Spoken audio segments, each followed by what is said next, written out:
მოგესალმებით ძვირფასო მეგობრებო, გვიახლოვდება 9 მაისი ფაშიზმზე გამარჯვების მე-80 წლისთავი.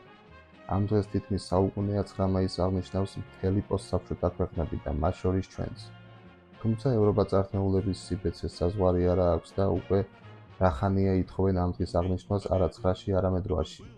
და მათ არგუმენტი გახლავთ ის, რომ რასაც ევროპა შვება, ის უნდა ვქნათ ჩვენცო. მოდით ერთად ვნახოთ წინამძღოლში რაშია საქმე. მოკლედ პირველ კაპიტულაციას 7 მაისს მოეწერა ხელი, მაგრამ ამან არ დააკმაყოფილა მთავარსარდალი. მეორე გენერალური შეთანხმება გაფორმდა 8-9 მაისს. დროის სხვაობის გამო ომი ევროპაში 8 მაისს დასრულდა, ხოლო SSRG-ში 9 მაისს. ანუ დაიმახსოვრეთ, რომ მაგ დროს უკვე ჩვენთან 9 მაისი იყო.